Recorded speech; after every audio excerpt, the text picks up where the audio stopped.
मेरा आपकी कृपा से सब काम हो रहा है। मेरा आपकी कृपा से सब काम हो रहा है।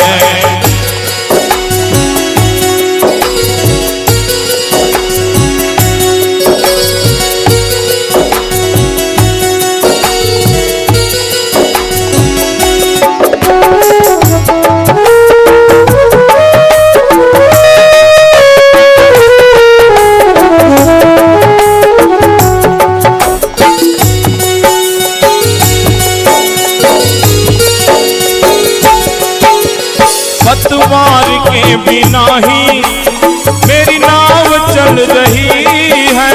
पतवार के बिना ही मेरी नाव चल रही है। बिन मांगे मेरे गुरुवर हर चीज लगाए। जैसे 4 चीजें होती हैं, ब्रह्मचर्य, गृहस्थ, वानप्रस्थ और संन्यास। तो चारों ही चीजें, चारों लोग गृहस्थ से जुड़े हुए हैं। सन्यासी हम लोग भी आपसे जुड़े हुए हैं, बच्चे हैं या बुजुर्ग हैं, जवान हैं, सब।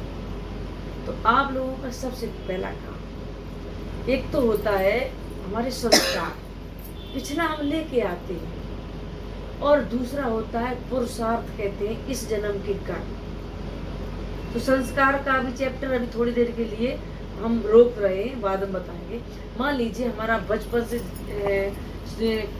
क्रियाकलाप शुरू होते हैं। घर गृहस्थी की बातें बताएंगे कि बचपन में एक बेटी माँ के साथ रहती है 20 साल तक, 25 साल तक माँ जैसा खिलाती है, जैसे जहाँ बैठालती है, बोलना, उठना, बैठना, पढ़ना, सफाई करना, भोजन बनाना, सारा माँ से करती है। बच्ची वैसा ही सीखती है। उसके बाद उसकी शादी होती है। अब जैसा सीखा वैसा ही वो ससुराल में पेश आती है। माँ ने जगाया नहीं आलस में, ससुराल में भी सो रही, अब वही सास ऐसा कैसे बर्दाश्त करें। जबकि आप ये मान लीजिए, आप लोगों को इसलिए बताते हैं, आप लोगों की भी बेटियां होगी तो उनको आपको कैसी शिक्षा देनी है कि माँ भी अपने बच्चों का एक बार पर्दा डालती है।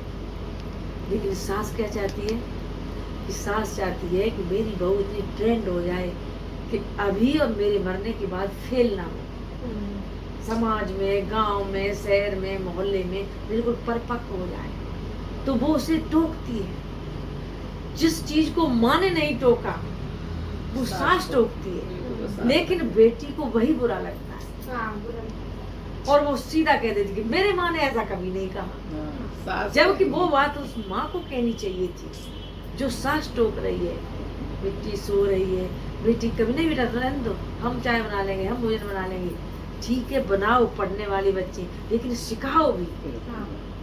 सिखाना अलग अलग बात है और आप बना के सेवा कर रही हैं वो अलग बात है। उसे सिखाना चाहिए, साम दाम दंड भेद, यानी किसी भी तरह। हाँ, कि आप सीख ट्रेंड हो जाओ, फिर तो खिलाते तो हम रहेंगे।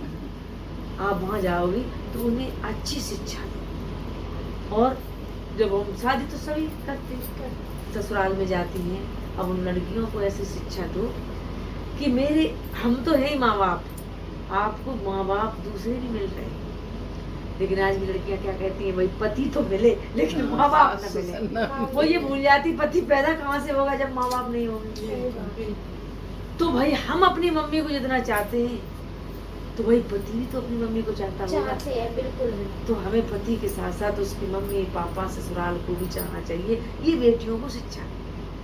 लेकिन बेटियां क्या करती हैं, ससुराल में जाके छोटी छोटी बातों को माँ से घंटों फोन करती है। बिल्कुल, बस यही तो आजकल माँ से फोन किया। हाँ। और माँ ने जाके उन्हें और उल्टा सीधा पढ़ा दिया, तू चुपचाप लेट जा जाके कमरे में सास को चिल्लाने दो, बात मत करना, ये मत करना। बस यदि माँ उस वक्त कह देती कि नहीं बेटा तुम्हारी सास यदि डांट भी रही है तो थोड़ा सुन लो और जाके उनसे बोलो, जाके माफी मांग लो और काम करो। सच बता रहे, इस बात की गारंटी बता रहे हैं कि वो बेटी तुरंत उस वक्त उसका दिमाग बदल जाएगा, बदल जाता है, सही दिमाग बदल जाएगा और अपने परिवार में फिर मिल जाएगा। तो हम माँ का भी बहुत रोल होता है बेटियों को परिवार से अलग करने का। पहले तो माफ कर हमारे जीवन में छोटी सी उम्र में कम से कम 20 लोगों के रिश्ते जो टूटे हुए थे उन्हें जुड़वा चुके, 10 लोगों के केस चलते थे वो केस खत्म करवा चुके, और जो जाने लायक थी अपनी गई ससुराल में गई, या उनके अपना संबंध अलग अलग रखना चाहते थे तो उनका जो भी है हिसाब किताब फैसला करवा के अपने अपने घर में गए। तो इन चीजों को समझाना और समझना घर गृहस्थी में बहुत जरूरी है। तो बच्चों को अच्छी शिक्षा देना। अब दूसरा सवाल और आता है, अच्छी शिक्षा उन्हें कैसे मिले, उसमें आप सब लोगों का ज्यादा रोल है। सबसे पहला काम है, जब भी भोजन बनाओ, भोजन बनाते और खाते और खिलाते वक्त उस वक्त इतना मन प्रसन्न आपका होना चाहिए। कुछ दिनों दिखावटी करो, बनावटी, फिर इतना अभ्यास आ जाएगा कि उस वक्त सुतई हो जाएगा। भोजन बनाओ, कोई अच्छा भजन लगा लो। हम तो लगाते नहीं गुरुजी, हम तो सुनाते सुनाते गुनगुनाते रहे, सुनाते सुनाते भोजन बनाइए। और आप सुख शांति के लिए बता रहे हैं, पति को भोजन खाते वक्त कभी भी घर परिवार की झगड़े, पड़ोसी इत्यादि की लड़ाई झगड़े की बात बिल्कुल मत बताइए। इस बात की आज से आप लोगों को एक तरह से शपथ लेनी है कि भोजन पति हो या जवान बेटा हो, उसको परोसते खिलाते वक्त बिल्कुल शांत हो जाओ। उन्हें बड़ा प्रेम से खाने दो। जब वो प्रेम से बनाया हुआ और प्रेम से खाएंगे और वही आप उनके हृदय में और पेट में जाके उसका शुद्ध और पवित्र और प्रेममय उसका खून, मज्जा, मांस, रक्त, बीज, वीर सब बनेगा। फिर ऐसा बनेगा, फिर वो कमाई भी उतनी अच्छी शुद्ध करेंगे और कमाई करके फिर वो धन लेके आएंगे, वो उससे फिर शुद्ध बनेगा। पूरा एक चक्र बन जाता है। उन चीजों को भले ही हम आगे पीछे, लेकिन भोजन के टाइम नहीं। संत पुरुष आपने देखा हो कि भोजन रख लेते सामने, फिर थोड़ी देर उस भोजन को देखते। देखने का मतलब है उसमें पॉजिटिव अपनी ऊर्जा डालते। यदि भाई देव किसी बहन ने थोड़ा सा क्रोध में, जल्दी में, या वैसे ही लटक पटक झटक के बना दिया है तो वो अपना शुद्ध कर लेते भोजन। पानी भी पीते हैं तो ये 2-3 सेकंड के लिए उस पानी को देखते, अपनी आंखों के द्वारा सकारात्मक ऊर्जा उसमें प्रवेश करते, पानी पी लेते, भोजन को भी धीरे धीरे देखते। पहले आपने देखा भोजन को लोग कि भोग लगा दो तो क्या करते थे, रोटी इत्यादि सब्जी लगा के खोट कर थाली के नीचे रख दो। इसका कारण क्या था जानते हो? पुराने समय में लोग पत्थर पे भोजन करते थे और जमीन पे बैठ के करते थे, और चींटियां बहुत आ जाती थी और वो पत्थर पे चढ़ जाती थी, तो वो क्या करते थे, एक कौर तोड़ के दूर रख दिया। अब वो चींटियां उस भोजन की तरफ ना आके उस कौर की तरफ मुड़ जाती थी, और पानी का चक्कर लगा दिया ताकि पानी लेके चींटियां लौट जाती है। लेकिन आज मेज सोफे पे भोजन कर रहे हैं, कहाँ पानी का चक्कर लगाओगे, रोटी तोड़ के मेज पे रखोगे और मक्खियां लगेंगी। तो इस तरह का भोग नहीं, वो परिस्थिति क्या थी और आज हमने उसका अभ्यास कर लिया कि भैया ऐसा करते आए, बुजुर्ग करते आए, हम नहीं करें। लेकिन आज साइंस के बच्चे हैं, उसका लॉजिक निकालते कि कारण क्या था, और कारण पता करके फिर उन चीज़ों को और हिसाब से लेते हैं। तो पहला तो ये याद रखना है कि भोजन बड़े प्रेम से बनाना है, प्रेम से खिलाना है, और खिलाते बनाते इस समय बिल्कुल भी क्रोध नहीं करना है। भोजन का बहुत बड़ा असर होता है, जैसा खाओ अन्न वैसा बने मन, जैसा पियो पानी वैसे बने मन। तो इन चीज़ों का जब अच्छा बनेगा, घर परिवार में अपने आप माहौल अच्छा होगा। अब बच्चों का, जब अब यहाँ बच्चे कम हैं लेकिन फिर भी आप लोग उन बच्चों को सिखा सकते हैं। बच्चों को हम सुख सुविधा पूरी देते हैं, गाड़ी, बंगला, एसी, सारी सुख सुविधा, उनके साथ साथ थोड़े संस्कार भी दीजिए। और कभी आप ये चिंता मत कीजिए कि बच्चे मुझे रोटी देंगे, आपके दिए हुए संस्कार रोटी देंगे।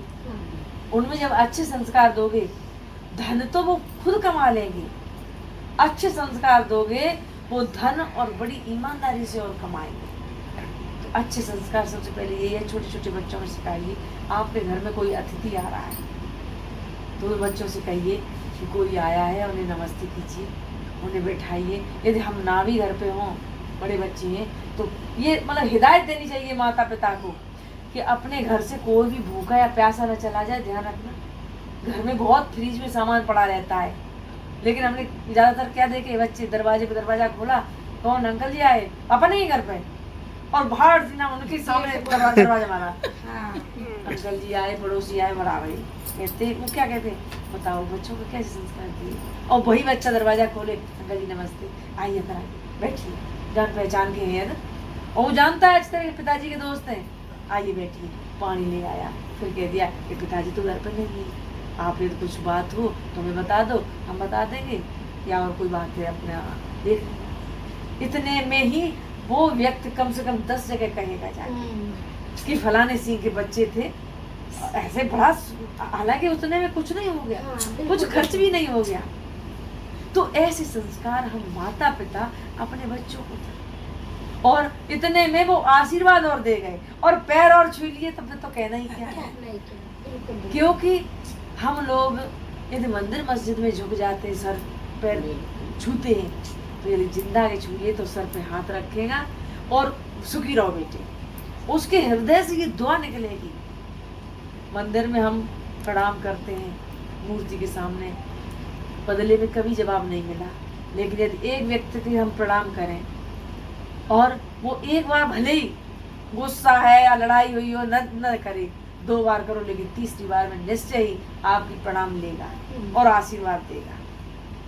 तो उन चीज़ों को हम बच्चों में सिखाते हैं ताकि अच्छे संस्कार मिले और इन्हें आशीर्वाद भी मिले। सत्य तो ये है कि संतों के क्या, सबके शरीर से 3 जगह से ऊर्जा निकलती है, पैर के तलवों से, हाथ की हथेलियों से और आँखों से।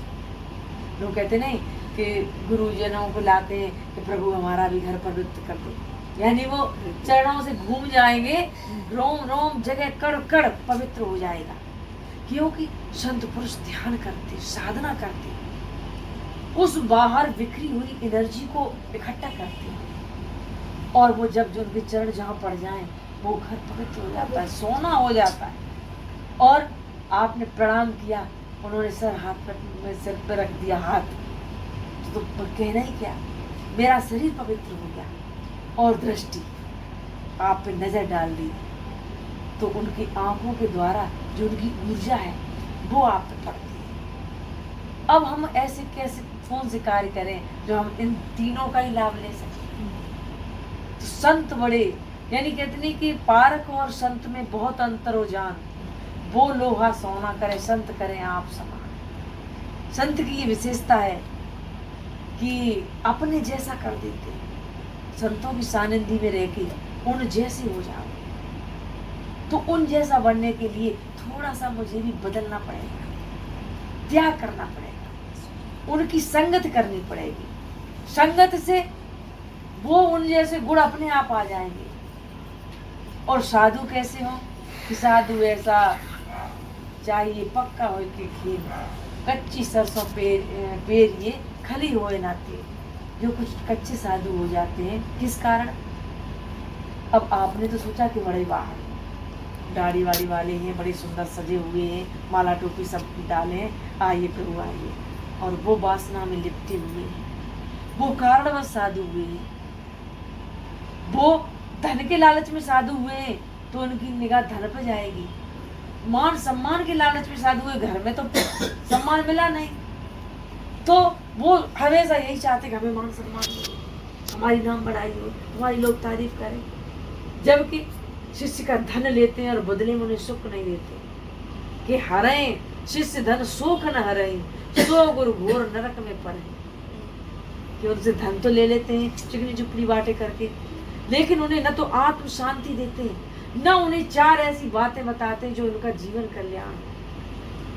ज्ञान देना क्या है कि अभी जैसे आपको भूख लगी है बाजार में, मान लीजिए किसी ने एक समोसा लेके आपको दे दिया, कितनी घंटे 2 घंटे भूख शांत होगी, और किसी ने युक्ति बता दी, धन कमाने की युक्ति बता दी, तो ऐसे आप हजारों समोसे खरीद सकते हैं और हजारों लोगों और को खिला सकते हैं। तो वो युक्ति ज्यादा अच्छी है। तो गुरु क्या करते हैं?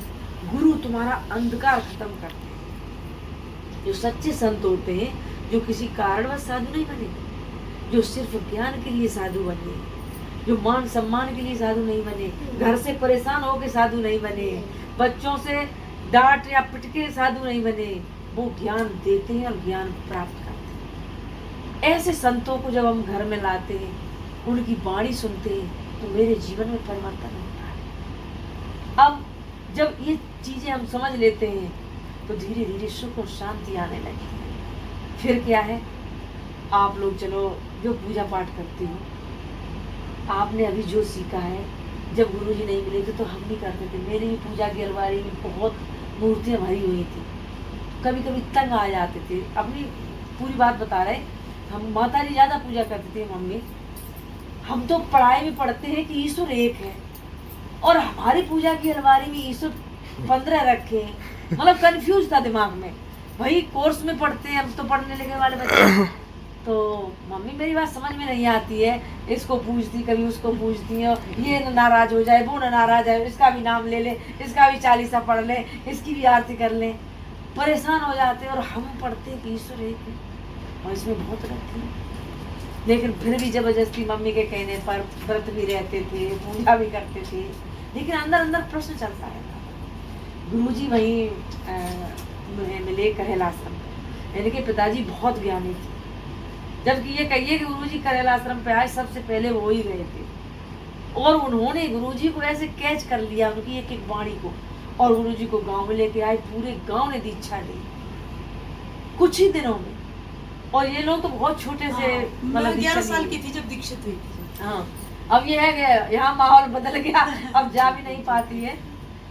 तो गुरुजी आए, तो हम इंटर में पढ़ते थे, तो पहले दिन आश्रम में जैसे ही गए, गुरुजी का सत्संग चलता था, हम तो जाके पीछे से चुपचाप बैठ गए, और गुरुजी ने बताया कि वास्तविक उस आत्मा में जो परमात्मा है उसको पहचानो, और वो तुम्हारे साथ रहता है, हकीकत में उसको जानो। तो पहले ही दिन का सत्संग तो बहुत था, हम तो आपको संक्षेप में बता रहे हैं।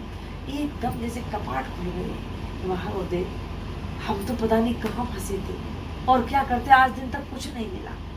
हमारी माता जी भी पता नहीं कितनी पूजा कर करके, और कभी भी आत्म संतुष्टि नहीं मिली। गुरुदेव से दीक्षा ली, और दीक्षा वाले दिन ही गुरुजी ने उसी वक्त ध्यान कराया बैठा के। हमारी 5 बहनें थी, माता जी पिताजी, इतने लोगों ने एक साथ दीक्षा ली थी। तो जब साधना की, साधना करने के बाद पूछा गुरुजी ने, बताओ तुम्हें कैसा लगा, तुम्हें क्या प्राप्ति हुई, तुम्हें क्या हुआ। सबने अपनी अपनी बात बताई, हमने अपनी बताई। तब तो गुरुजी हमें पहचानते भी नहीं थे, ये कहा इस लड़की का नक्षत्र अलग है। इसने इतनी जल्दी उस चीज को कैच कर लिया और समझ लिया।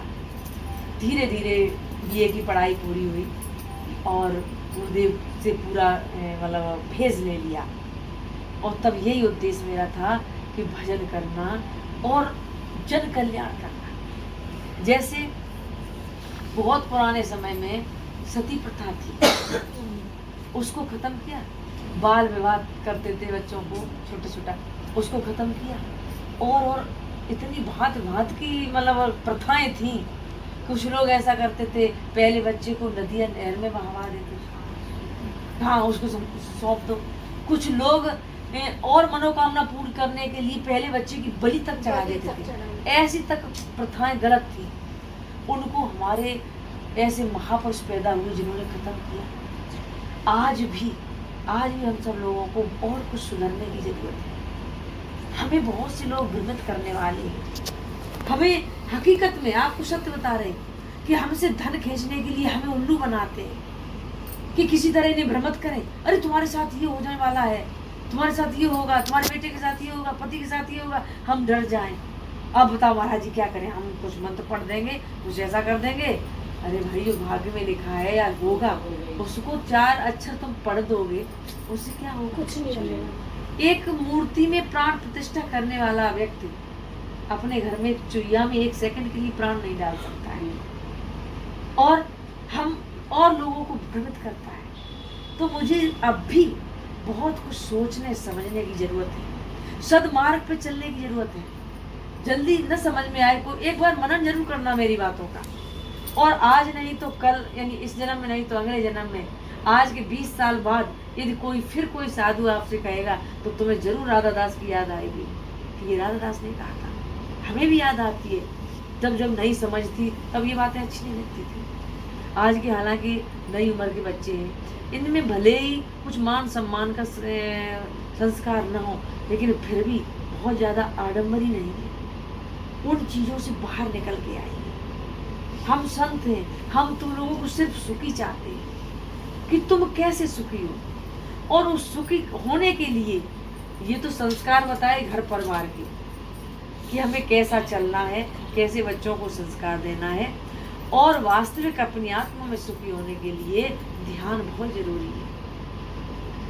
आपके भाई गुरुजी ने बताया हो, वैसे तो कबीर साहब ने कहा है कि ऐसे गुर मत करो, फंद मत परो, मंत्र सिखलावे, और जब कंठ रुके तो मंत्र कछु काम नहीं आवे। गुरु कर ले ऐसा भ्रंग सदारे संग, लोग जो चौथा दर्शावे।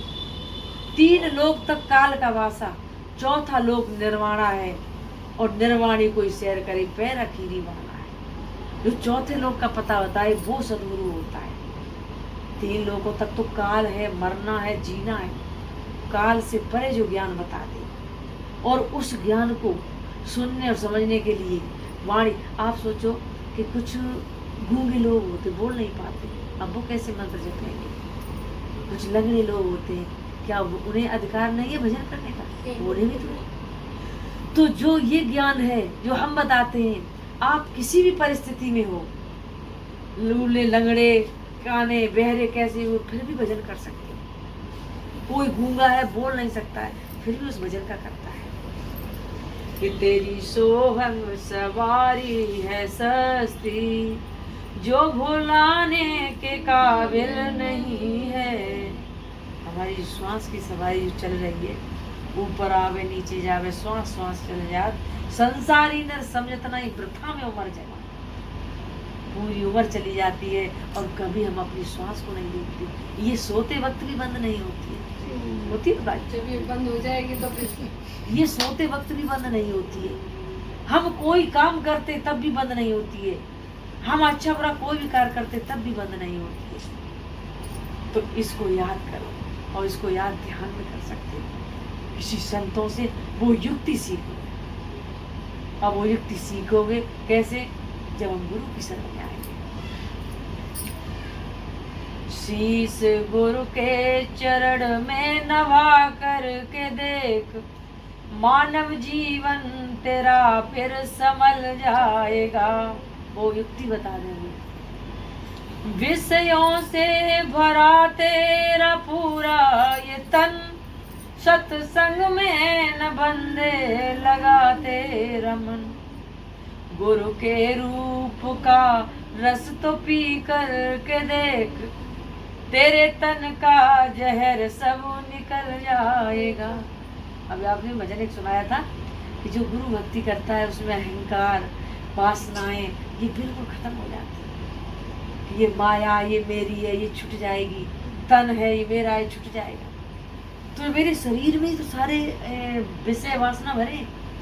इस वाणी में ही, वाणी के में सुर इतने अच्छे वीणा निकलते हैं, और वाणी में ही ऐसे बाण निकलते हैं जो किसी की छाती को बीधते चले जाते हैं। कहते हैं उसने इतना कड़ुआ बोला कि मेरी आत्मा फाड़ डाली। कहते हैं, आप लोग भी कहते हैं। वाणी ही वीणा के शब्द निकालती है, वाणी ही बाण के शब्द निकालती है। तो इस तन में तो जहर भरा है। गुरु के रूप का रस तो पी कर के देख, तेरे तन का जहर सब निकल जाएगा।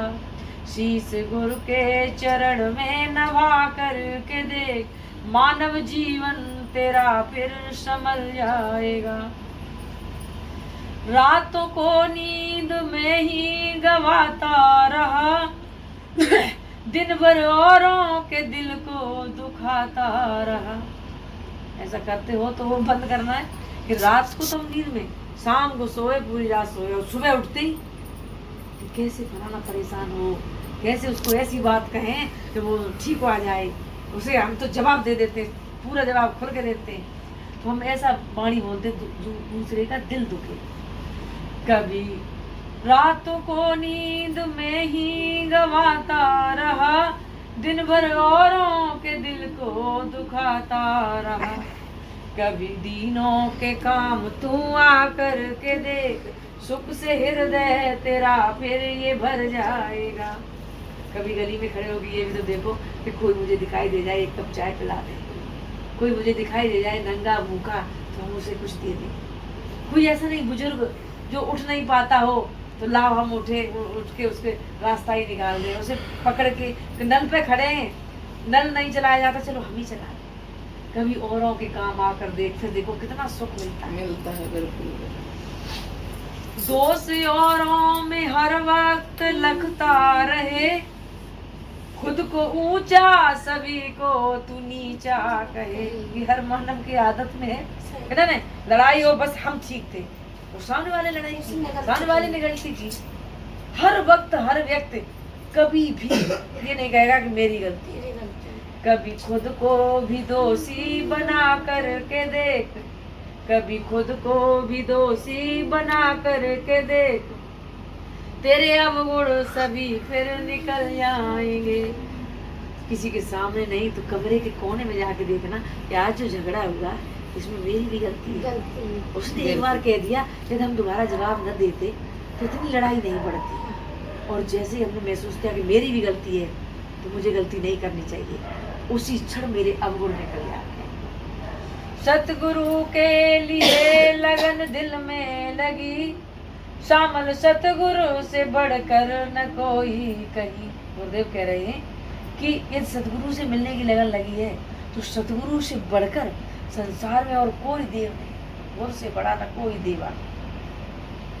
सतगुरु के लिए लगन दिल में लगी, शामल सतगुरु से बढ़कर न कोई कहीं। गुरु के रूप को तू त्रिकुटी में देख, दुख जीवन के सब तेरे टल जाएंगे। रूप सतगुरु का हर वक्त त्रिकुटी में देख, दुख जीवन के सब तेरे टल जाएंगे। शीश गुरु के चरण में नवा करके देख, मानव जीवन तेरा फिर संभल जाएगा, मानव जीवन तेरा फिर संभल जाएगा। बोलिए श्री सतगुरुदेव।